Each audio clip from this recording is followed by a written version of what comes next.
We're here at Axeda's Connection 2011 in Boston, Massachusetts with Scott Johnson, who is the Vice President and co-founder of All Traffic Solutions. Did I have that right? Yes, I got it right. Yes, you do. And it's been fun looking at your signs as we come in. Your signs are being used, and one of them in particular is really interesting in the fact that it's got this strobe light that obviously is taking a picture while you're going by it. So tell me exactly what you guys do and how M2M plays a part of it. Well, we provide a variety of traffic calming products, kind of an umbrella name for a lot of different equipment that's used to make sure that when we're driving, we're doing it correctly, properly informed, radar speed displays, variable message signs, so we're really communicating to the public. That type of equipment is generally a lot smarter now after we've made some changes than anybody gives it credit for. So it's not just you looking at the equipment is looking at you. Excellent.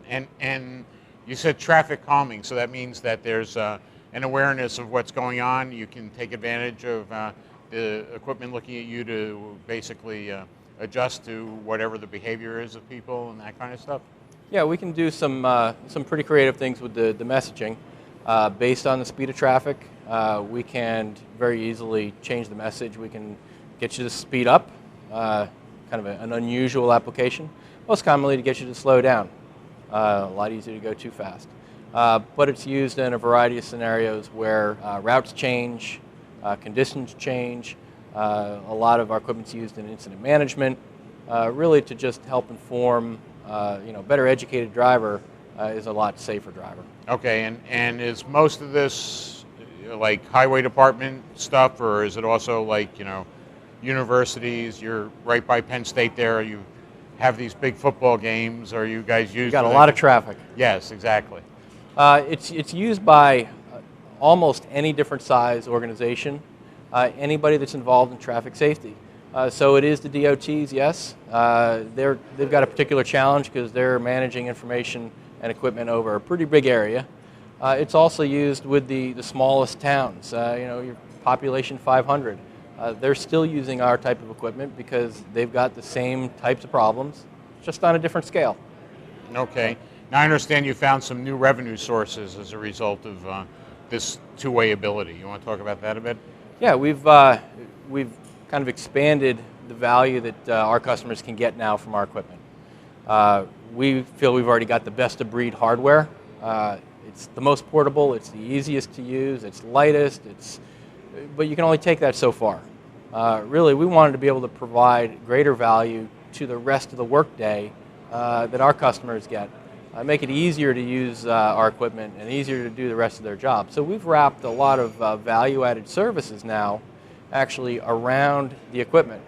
And we've done that by really putting a lot more intelligence into the equipment and providing a connection to that equipment. So everything we make now is actually connected to the internet. So a lot more manageability comes from being able to look directly into that equipment, retrieve its data, extend your awareness to points far afield. So it's a great way to address everybody's need to really do more with less right now. Okay.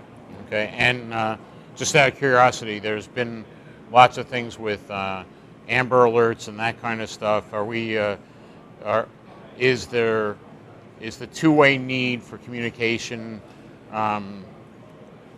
basically providing interconnection between state agencies, local agencies? How much networking is involved with people? Like, are they asking you to keep them interconnected? I don't know, in Pennsylvania, is there equivalent of a BOCE, or is there a county function as well?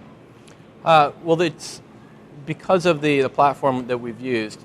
All of our equipment now is managed using a browser. So you can identify any number of users that you'd like. They can be located anywhere in the world. Okay. They've got access to the equipment to change settings. They've also got access to the reports that it generates. So it really helps open up the door for a lot more collaboration. You take down some of the silos and some of the friction that builds up in trying to get different departments to use the same equipment and different departments to share the information that you get from it. Now you don't have to pass it along through 3 different pairs of hands. We can just allow our customers to set up additional users, let them dial in. If they are only allowed to view reports and data, then you can set them up that way. But just a much tighter relationship, I think, with all the constituents that might need to participate in the data. Sometimes it's the police department with the public works. Sometimes it's the police department with the school district. Mm-hmm. So it really just helps improve some relationships there. Well, now that I know that I'm getting my picture taken with the speed limit signs, I'm going to be much more careful. So I want to thank you for that, Scott. All right, thank you.